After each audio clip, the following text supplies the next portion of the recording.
Hello everyone, welcome to the another video of pharmacy junction. आज के इस video में हम लोग प्रिस्क्रिप्शन के बारे में डिस्कस करने वाले हैं। इसमें हम लोग देखेंगे प्रिस्क्रिप्शन क्या है, प्रिस्क्रिप्शन का स्ट्रक्चर कैसा होता है, प्रिस्क्रिप्शन के क्या क्या डिफरेंट पार्ट्स होते हैं, इसके अलावा प्रिस्क्रिप्शन को कैसे हैंडल करना है और कुछ लैटिन टर्म्स के बारे में जानेंगे जिसको हम लोग प्रिस्क्रिप्शन में यूज़ करते हैं। तो सबसे पहले देख लेते हैं प्रिस्क्रिप्शन क्या है, प्रिस्क्रिप्शन का डेफिनेशन क्या होता है। Prescription is a written order from a registered medical practitioner to a pharmacist to dispense medicine for a patient. Prescription जो है वो बेसिकली एक रिटन ऑर्डर होता है, किसके द्वारा, तो एक रजिस्टर्ड मेडिकल प्रैक्टिशनर जिसको कि हम शॉर्ट में आरएमपी यानी कि डॉक्टर भी कहते हैं, किसके लिए, तो फार्मासिस्ट के लिए, कि जो पेशेंट ये प्रिस्क्रिप्शन लेके उनके पास आया है वे उस पेशेंट के लिए मेडिसिन को डिस्पेंस करें। मतलब उस पेशेंट को प्रिस्क्रिप्शन में जो भी मेडिसिन लिखा हुआ है वो मेडिसिन उस पेशेंट को दे। तो ये तो हो गया प्रिस्क्रिप्शन का डेफिनेशन। नेक्स्ट हम लोग देखते हैं प्रिस्क्रिप्शन का स्ट्रक्चर कैसा होता है। प्रिस्क्रिप्शन का स्ट्रक्चर देखने से पहले हम लोग उसके पार्ट्स को समझते हैं। जैसे हमारे बॉडी में डिफरेंट डिफरेंट पार्ट्स होते हैं, वैसे प्रिस्क्रिप्शन में कई तरीके के पार्ट्स होते हैं। और जैसे हमारे बॉडी में जो पार्ट है उनका अपना एक पोजीशन होता है, हमारे बॉडी का एक स्ट्रक्चर होता है, तो वैसे ही प्रिस्क्रिप्शन का भी अपना एक स्ट्रक्चर होता है। तो सबसे पहले उसके पार्ट्स को देखते हैं, फिर उसके स्ट्रक्चर को देखेंगे। पार्ट्स में सबसे पहला पॉइंट आता है हमारा डेट। डेट जो है प्रिस्क्रिप्शन में बहुत ही ज़्यादा ज़रूरी होता है। डेट क्या करता है, indicates when the prescription was written. Date से हमें ये पता चलता है कि ये जो प्रिस्क्रिप्शन है ये कब लिखा गया था। Date must be written on the prescription by the prescriber. किसी भी प्रिस्क्रिप्शन के ऊपर प्रिस्क्राइबर यानी डॉक्टर के द्वारा डेट लिखा हुआ होना बहुत ही ज़्यादा ज़रूरी है। The date of the prescription helps the pharmacist to decide whether the prescription is still suitable to dispense. Date से फार्मासिस्ट को ये पता चलता है कि जो प्रिस्क्रिप्शन पेशेंट उनके पास लेके आया है ये अभी भी उस पेशेंट के लिए डिस्पेंस करना, मतलब उस पेशेंट को मेडिसिन देना सूटेबल है कि नहीं है। प्रिस्क्रिप्शन कंटेनिंग नारकोटिक और habit forming drugs must bear the date. और वैसे प्रिस्क्रिप्शन जिसमें कि नारकोटिक यानी कि नशा वाला मेडिसिन लिखा होता है, या फिर हैबिट फॉर्मिंग ड्रग्स मतलब वैसा ड्रग्स जिसको लेने से आदत लग सकता है, तो वैसे ड्रग्स के प्रिस्क्रिप्शन के ऊपर डेट लिखा हुआ होना बहुत ही ज़्यादा ज़रूरी होता है। तो ये तो हो गया प्रिस्क्रिप्शन का पहला पार्ट, डेट। नेक्स्ट हम लोग बात करते हैं इसका दूसरे पार्ट के बारे में, जो कि है name, age, gender and address of the patient. Name, age, gender and address of the patient must be written on the prescription. किसी प्रिस्क्रिप्शन के ऊपर पेशेंट का नाम, उसका एज, उसका जेंडर और उसका एड्रेस लिखा हुआ होना चाहिए। Patients full name must be written instead of surname और the family name to avoid confusion between patients with similar names. तो पेशेंट का जो नाम होता है वो पूरा नाम लिखा हुआ होना चाहिए, ऐसा नहीं कि उसका सरनेम लिख दिया जाए या फिर उसका कोई भी फैमिली नेम है वो लिख दिया जाए। इससे क्या होता है, नाम रहने से ये होता है कि एक ही नाम के अगर दो पेशेंट्स हमारे पास आते हैं तो उन दोनों के बीच में हमें किसी भी तरीके का कन्फ्यूज़न नहीं होता है। Name is also important for medical record. इसके अलावा जो नाम होता है वो मेडिकल रिकॉर्ड मेंटेन करने के लिए बहुत ही ज़्यादा ज़रूरी होता है। Age and gender of the patient must be present in the prescription, specially in case of children. It helps the pharmacist in checking the medication and the dose. इसके अलावा प्रिस्क्रिप्शन पे एज और जेंडर लिखा हुआ होना भी बहुत ज़्यादा ज़रूरी है, ख़ास करके कि तब जब पेशेंट जो हो वो एक छोटा बच्चा हो। इससे फार्मासिस्ट जो है वो मेडिकेशन को अच्छे तरीके से चेक कर पाता है, साथ ही साथ ये भी चेक कर पाता है कि उन्हें जो डोज प्रिस्क्राइब किया गया है डॉक्टर के द्वारा वो सही है कि सही नहीं है। The address of the patient is required for maintaining records, contacting the patient when necessary और मेडिसिन डिलीवरी। इसके अलावा प्रिस्क्रिप्शन के ऊपर पेशेंट के एड्रेस भी चाहिए होता है रिकॉर्ड मेंटेन करने के लिए, या फिर और भी कुछ काम के लिए अगर कांटेक्ट करना हो या फिर मेडिसिन वगैरह डिलीवरी करवाना हो तो इसके लिए प्रिस्क्रिप्शन के ऊपर एड्रेस भी लिखा जाता है। ये तो हो गया date, age, gender and address of the patient. Next हम लोग बात करते हैं तीसरा पार्ट के बारे में, जो कि है superscription. The superscription is represented by a symbol Rx which is always written at the beginning of the prescription. ये जो सुपरस्क्रिप्शन है इसको बेसिकली एक सिंबल RX के द्वारा रिप्रेजेंटेड किया जाता है, जो कि हमेशा प्रिस्क्रिप्शन की शुरुआत में लिखा जाता है। इसका मतलब क्या होता है? In the days of mythology the symbol was considered as a prayer to Jupiter the god of healing for quickly recovery of the patient. तो पुराने माइथोलॉजी के दिन में इसको इस तरीके से कंसिडर किया जाता था कि ये जो RX है इसके द्वारा हम जुपिटर से प्रे करते हैं, जुपिटर जो कि गॉड ऑफ हीलिंग के नाम से उनको जाना जाता था, ताकि ये जो पेशेंट है उसका जल्दी से जल्दी रिकवरी हो जाए। तो सिंपल RX मतलब हम लोग प्रे करते थे, उसी के लिए लिखा जाता था। But now this symbol is understood as an abbreviation of the Latin word recipe meaning you take और take थो। आजकल क्या है, ये जो सिंबल है इसको हम लोग एज ए एब्रीवेशन के रूप में समझते हैं, लैटिन वर्ड रेसिपी, जिसका मतलब होता है यू टेक और टेक थो। मतलब RX के नीचे जो भी चीज़ लिखा होता है वो हमें लेना है, इसका मतलब ये होता है। अब सुपरस्क्रिप्शन के बाद आता है नेक्स्ट जो हमारा पार्ट है वो है inscription. This is the main part of the prescription. It contains the name of the medicine, strength, dosage form and quantity. Prescription का जो सबसे मेन पार्ट होता है वो इंस्क्रिप्शन होता है। इसमें क्या क्या चीज़ प्रेजेंट रहता है? तो इसमें मेडिसिन का नाम लिखा हुआ रहता है, उसका स्ट्रेंथ लिखा हुआ रहता है, उसका डोजेस फॉर्म लिखा हुआ रहता है और कितना क्वांटिटी में लेना है वो लिखा हुआ रहता है। तो ये तो हो गया इंस्क्रिप्शन। इंस्क्रिप्शन के बाद आता है subscription. This part of the prescription contains prescriber direction to the pharmacist for preparing और डिस्पेंसिंग द मेडिसिन। तो सुपरस्क्रिप्शन बेसिकली इंस्ट्रक्शन होता है प्रिस्क्राइबर यानी कि डॉक्टर के द्वारा फार्मासिस्ट के लिए कि कैसे मेडिसिन को प्रिपेयर करना है और कैसे उसको डिस्पेंस करना है। सब्सक्रिप्शन के बाद आता है सिग्ना, जिसको हम लोग सिग्नेचर भी लिखते हैं, शॉर्ट में SIG लिखते हैं। इसमें क्या होता है? This contains the direction to the patient about dose, route and frequency. सिग्ना जो होता है ये बेसिकली पेशेंट्स के लिए रहता है, पेशेंट के लिए डायरेक्शन दिया हुआ रहता है कि डोज को कैसे लेना है, किस रूट के थ्रू लेना है और कितना फ्रीक्वेंसी के बाद अप्लाई करना है। तो ये बेसिकली ये पेशेंट के लिए डायरेक्शन दिया हुआ रहता है इसमें। ये तो हो गया सिग्मा। सिग्मा के बाद आता है हमारा रिफिल या फिर रिन्यूअल इंस्ट्रक्शन। रिफिल और रिन्यूअल इंस्ट्रक्शन क्या होता है? जैसा कि नाम से ही समझ में आ रहा होगा, इसमें रिफिल मतलब उस प्रिस्क्रिप्शन के ऊपर हम लोग कितना बार मेडिसिन ले सकते हैं। ये क्या होता है? Indicates weather the prescription can be रिफिल्ड and how many times. तो रिफिल सिंपली ये बताता है कि क्या उस प्रिस्क्रिप्शन का यूज़ करके वो पेशेंट दोबारा मेडिसिन ले सकता है, अगर ले सकता है तो कितने बार ले सकता है। जैसे कि आप इमेज में देख सकते हैं, रिफिल लिखा हुआ है नीचे। रिफिल के बाद आता है प्रिस्क्राइबर डिटेल्स। सबसे लास्ट में जो प्रिस्क्राइबर होते हैं, डॉक्टर्स होते हैं, उनका डिटेल्स रहता है।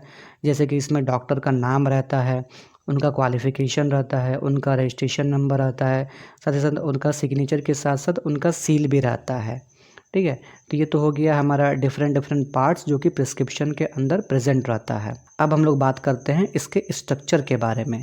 जैसे कि अभी हमने प्रिस्क्रिप्शन के डिफरेंट पार्ट्स को देखा, तो ये डिफरेंट पार्ट्स कौन से पोजीशन में कहाँ रहेंगे, तो इसी को बेसिकली स्ट्रक्चर बोला जाता है। ऐसा नहीं है कि डेट हम लोग नीचे लिख दे, पेशेंट का नाम बीच में लिख दे, मेडिसिन का नाम ऊपर लिख दे। प्रॉपर प्रिस्क्रिप्शन का एक फॉर्मेट होता है जिसको हम लोग स्ट्रक्चर बोलते हैं। जैसा कि आप इस इमेज में देख सकते हैं, ये जो है ये प्रिस्क्रिप्शन है, इसमें सबसे ऊपर डेट लिखा हुआ है, डेट के जस्ट नीचे पेशेंट का डिटेल्स लिखा हुआ है, उसके बाद जस्ट उसके नीचे सब्सक्रिप्शन यानी कि RX लिखा हुआ है, उसके बाद इंस्क्रिप्शन, इसमें मेडिसिन का नाम, उसका डोजेस फॉर्म, उसका क्वांटिटी वगैरह लिखा हुआ है, उसका स्ट्रेंथ लिखा हुआ है, उसके बाद जस्ट उसके नीचे सब्सक्रिप्शन लिखा हुआ है, मतलब कितना टैबलेट बनाना है, क्या बनाना है।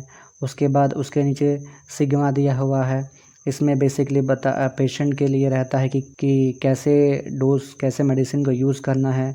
उसके बाद उसके नीचे रिफ़िल इंस्ट्रक्शन दिया है, इसमें लिखा हुआ जैसे कि इस प्रिस्क्रिप्शन को 2 बार रिफ़िल किया जा सकता है। और सबसे नीचे लास्ट में प्रिस्क्राइबर का डिटेल्स दिया हुआ है, जैसे उनका नाम, उनका क्वालिफ़िकेशन, उनका रजिस्ट्रेशन नंबर, उनका सिग्नेचर और उनका सील।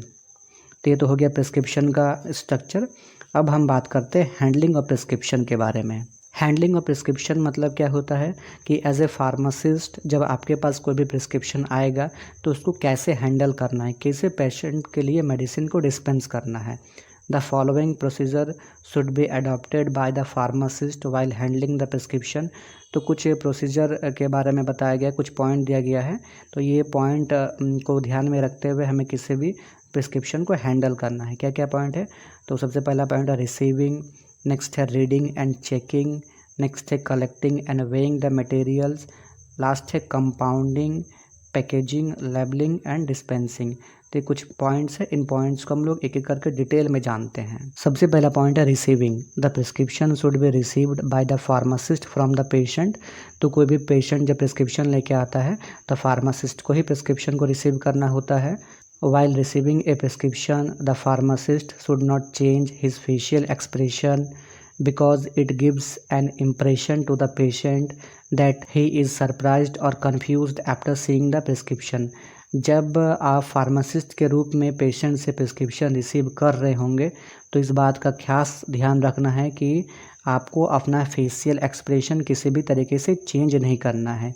इससे पेशेंट को ये इम्प्रेशन जाता है कि जो फार्मासिस्ट है जो प्रिस्क्रिप्शन देख रहे हैं वो सरप्राइज़ हो गए हैं प्रिस्क्रिप्शन को देख के, या फिर वो कंफ्यूज हो गए हैं। इससे पेशेंट को लग सकता है कि शायद वो मेडिसिन को सही तरीके से पढ़ नहीं पा रहे हैं, या उनको ये भी लग सकता है कि शायद मुझे कोई ज़्यादा खतरनाक बीमारी हो गया है। तो इस चीज़ का ध्यान रखना है कि कोई भी प्रिस्क्रिप्शन रिसीव करने के टाइम पे हमें अपना फेशियल एक्सप्रेशन बिल्कुल भी चेंज नहीं करना है। तो ये तो हो गया रिसीविंग, पता चल गया रिसीविंग कैसे करना है। रिसीविंग के बाद आता है reading and checking. On receiving a prescription always check it that it is written in proper format. जब भी प्रिस्क्रिप्शन को रिसीव करेंगे तो उसके बाद ये चेक करेंगे कि ये जो प्रिस्क्रिप्शन ये प्रॉपर फॉर्मेट में लिखा हुआ है। In case of any doubt regarding the prescription ingredients और directions the pharmacist should consult the other pharmacist और प्रिस्क्राइबर।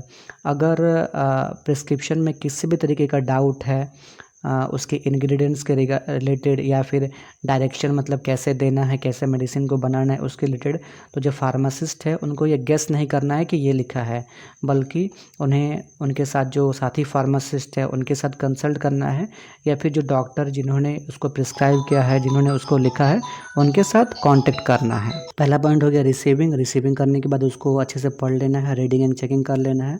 तीसरा पॉइंट है collecting and weighing the material. इसमें क्या है, जो भी मटेरियल चाहिए मेडिसिन को बनाने के लिए उसको कलेक्ट कर लेना है और अच्छे से वे कर लेना है। कैसे करेंगे? Before compounding the prescription all the material required for it should be collected on the left hand side of the balance. Prescription में जो मेडिसिन है उसको कंपाउंडिंग करने से पहले मतलब मेडिसिन बनाने से पहले क्या करना है, उसके लिए जो भी मटेरियल रिक्वायर्ड है उसको हमें कलेक्ट कर लेना है। कहाँ कलेक्ट करना है? तो जो हमारा बैलेंस है उसके लेफ्ट हैंड साइड में मतलब बाएं तरफ उसको कलेक्ट करना है। ऐसा क्यों है? तो आगे आएगा। After weighing the material it should be shifted to the right hand side of the balance. अब वे करने से पहले उसको लेफ़्ट साइड में रखेंगे और जब मटेरियल को वे कर लेंगे तो उसको राइट साइड में फिर हम लोग शिफ्ट कर देंगे। This gives a check of ingredient which have been weighed. इससे ये पता चलता है कि कौन सा इंग्रेडिएंट वे कर लिया गया है और किसको वे करना बाकी है। While compounding, the label of the every stock bottle should be read at least 3 times in order to avoid any error। और जब हम लोग कंपाउंडिंग कर रहे होंगे या फिर कंपाउंडिंग करने से पहले हर एक बॉटल का जो लेबल है उसको हमें कम से कम 3 बार पढ़ना है ताकि किसी भी तरीके का एरर को अवॉइड किया जा सके, दूर किया जा सके। कब पढ़ना है? When taken from the shelf of drawer। सबसे पहले पढ़ना है जब हम लोग बॉटल को ड्रॉयर से निकाल रहे होंगे तब एक बार पढ़ना है। When the contents are removed for weighing and measuring। जब उस बॉटल में से हम लोग मटेरियल को निकाल रहे होंगे वे करने के लिए, मेज़र करने के लिए, तो उस टाइम पे अच्छे से एक बार लेबल पढ़ना है। उसके बाद और एक बार कब पढ़ना है? When the containers are returned back to its proper place। फिर जब उस कंटेनर को हम लोग अपने जगह पर रखेंगे तो उस टाइम पे और एक बार पढ़ना है। टोटल 3 टाइम पे पढ़ना है। जब कंटेनर को निकाल रहे होंगे सेल्फ से, जब कंटेनर से मटेरियल निकाल रहे होंगे तब 2 बार, और तीसरे बार कब? जब उस कंटेनर को, उस डब्बे को वापस से अपने जगह पर रख रहेंगे तब पढ़ लेना है। तो ये तो हो गया collecting and weighing the material. इसके बाद हमारा 4th पॉइंट आता है compounding packaging, labelling and dispensing. अब जब मटेरियल को हम लोग अच्छे से वे कर लिए हैं तो अब हमें उसका कंपाउंड करना है, मतलब मेडिसिन को बनाना है, फिर उसको पैक करना है, फिर उसको अच्छे से लेबलिंग करना है और पेशेंट को डिस्पेंस कर देना है। अब आपके दिमाग में ये क्वेश्चन आ रहा है कि अभी तो मेडिसिन को कंपाउंड नहीं करना पड़ता है, तो अभी क्या हो गया है कि जो मेडिसिन है वो रेडीमेड बना हुआ आता है। इसमें फार्मासिस्ट को बस इतना ही करना है कि प्रिस्क्रिप्शन को रिसीव करना है, उसके बाद उसको अच्छे से पढ़ना है और सिंपल पेशेंट को मेडिसिन डिस्पेंस करना है। लेकिन पहले के ज़माने में टेक्नोलॉजी उतना एडवांस नहीं था, मशीन नहीं था, तो उसके लिए क्या करना पड़ता था, जो भी मटेरियल है वो अलग अलग पाउडर के फॉर्म में या फिर और भी अलग अलग फॉर्म में आते थे, तो उस अलग अलग पाउडर को या फिर केमिकल को लेके फार्मासिस्ट को मेडिसिन उसी टाइम पे बना करके पेशेंट को देना होता था। तो ये पुराना तरीका हो गया, लेकिन आज भी हमें ये तरीका पढ़ना होता है। तो ठीक है, अब हम अपने पॉइंट पे आते हैं। चौथा पॉइंट है compounding, packaging, labelling and dispensing. इसमें क्या है, compound should be done in a neat place, all the equipment required for compounding should be cleaned and dried. तो कंपाउंड मतलब मेडिसिन कहाँ बनाना है, हमें एकदम पूरा नीट साफ़ सुथरा प्लेस में बनाना है, और जितने भी इक्विपमेंट यूज़ करेंगे हम लोग मेडिसिन को कंपाउंड करने के लिए वह अच्छे तरीके से साफ़ किया गया होना चाहिए और सूखा हुआ होना चाहिए। Only one prescription should be compounded at once time. और हमें यह ध्यान रखना है कि केवल हमें एक ही प्रिस्क्रिप्शन को कंपाउंड करना है एक बार में। The compounded medicament should be filled in suitable container. उसके बाद जो भी हमारा कंपाउंडेड मेडिकामेंट है, मेडिसिन है, उसका हमें एक सूटेबल कंटेनर में फिल यानी कि पैक कर देना है। The container is labelled. उसके बाद उस कंटेनर में अच्छे तरीके से लेबलिंग कर देना है। White plain paper of good quality should be used for labelling. Labelling के लिए हमें वाइट पेपर, अच्छा क्वालिटी का पेपर यूज़ करना होता है। While dispensing the medicine to the patient, the pharmacist should explain the mode of administration, dose and storage. उसके बाद जब पेशेंट को मेडिसिन डिस्पेंस कर देंगे तो डिस्पेंस केवल करना नहीं है, पेशेंट को ये एक्सप्लेन भी करना है कि उसको कैसे एडमिनिस्टर करना है, कैसे बॉडी के अंदर लेना है, कितना डोज में लेना है और उसका क्या स्टोरेज कंडीशन बना के रखना है। तो ये हो गया हमारा प्रिस्क्रिप्शन का हैंडलिंग। अब हम आते हैं अपने कुछ लैटिन टर्म्स के ऊपर जो कि प्रिस्क्रिप्शन में यूज़ किए जाते हैं। आपने अगर प्रिस्क्रिप्शन अच्छे से कभी देखा होगा तो उसमें कई तरीके के वर्ड्स लिखा होता है, जैसे कि ओडी हो गया, बीआईडी हो गया, टीआईडी हो गया। तो उसका मतलब क्या होता है, उसका मतलब आज हम लोग देखेंगे। तो जैसे कि आप देख सकते हैं इसमें 3 कॉलम है। सबसे पहले लैटिन टर्म्स, उसके बाद एब्रिवेशंस और उसका इंग्लिश मतलब। लैटिन टर्म्स में जैसे होता है रेसिपी, रेसिपी को हम लोग शॉर्ट में एब्रिवेशन के रूप में आरएक्स के रूप में लिखते हैं। जैसे कि बताया शुरू में, आरएक्स का मतलब होता है टेक थो और यू टेक, मतलब आपको ये चीज़ लेना है। उसके बाद नेक्स्ट हमारा एब्रिवेशन है ओडी। ओडी का मतलब होता है वंस डेली। उसके बाद तीसरा है हमारा बीआईडी। बीआईडी का लैटिन टर्म देखेंगे तो हो गया बिस इन डाई। इसका मतलब होता है ट्वाइस डेली। मतलब अगर किसी भी मेडिसिन के ऊपर बीआईडी लिखा है तो मेडिसिन हमें दिन में 2 बार लेना है। अगर किसी भी मेडिसिन के आगे ओडी लिखा है तो मेडिसिन हमें दिन में केवल 1 बार लेना है। नेक्स्ट है टीआईडी। टीआईडी का मतलब होता है टर इन डाई। इसका इंग्लिश मतलब होता है 3 टाइम्स डेली। मतलब ये मेडिसिन जो है ये हमें दिन में 3 बार लेना है। नेक्स्ट है क्यूआईडी। क्यूआईडी मतलब क्वार्टर इन डाई, मतलब 4 टाइम्स डेली। मतलब ये जो मेडिसिन है ये हमें दिन में 4 बार लेना है। उसके बाद है क्यूएच। क्यूएच का मतलब होता है ओमनी हो रहा, मतलब ये जो मेडिसिन है ये हमें एवरी आवर मतलब हर 1 घंटे में लेना है। उसके बाद है एसी। एसी का मतलब होता है एंटीसिबम, मतलब ये जो मेडिसिन है ये हमें खाने से पहले लेना है। नेक्स्ट उसके बाद उसी से मिलता जुलता पीसी, जिसका मतलब होता है पोस्ट सिबम, मतलब ये जो मेडिसिन है ये हमें खाने के बाद लेना है। नेक्स्ट है हमारा एसओएस। एसओएस का मतलब होता है साई ओपोसिट, मतलब ये जो मेडिसिन है ये इमरजेंसी कंडीशन में जब नेसेसरी हो तभी लेना है। जैसे ज़्यादातर जो पेन किलर होता है या फिर बुखार वाला दवाई होता है, पैरासीटामोल होता है, उसके आगे एसओएस लिखा हुआ था, मतलब जब हमें बुखार हो या फिर जब पेन हो तभी लेना है। उसको डेली दिन में 2 बार 3 बार नहीं लेना है। उसके बाद है एक्सटर्नली, जिसको कि शॉर्ट में ईएक्सटी बोलता है, मतलब ये जो मेडिसिन है ये हमें बेसिकली एक्सटर्नली बॉडी के बाहर लगाना है। उसके बाद इंटरनली आता है जिसको आगे आईएनटी बोलते हैं, मतलब ये जो मेडिसिन है ये बॉडी के अंदर हमें लेना है। उसके बाद जो टैबलेट है उसको हम लोग टीएबी से लिखते हैं और जो कैप्सूल होता है उसको सीएपी से लिखते हैं। तो ये तो हो गया कुछ इंपॉर्टेंट एब्रिवेशंस जो कि प्रिस्क्रिप्शन में डॉक्टर के द्वारा यूज़ किया जाता है। इनका नॉलेज होना बहुत ज़्यादा ज़रूरी है ताकि प्रिस्क्रिप्शन पढ़ने में किसी भी तरीके का दिक्कत ना हो। इसके अलावा और भी बहुत तरीके के एब्रीविएशंस होते हैं जो कि टाइम के साथ आपको धीरे धीरे पता चल जाएगा। तो ये तो हो गया हमारा आज का पूरा कंप्लीट टॉपिक प्रिस्क्रिप्शन। अगर वीडियो पसंद आया है तो वीडियो को लाइक करें और ऐसे ही और वीडियोज़ के लिए चैनल को सब्सक्राइब करें।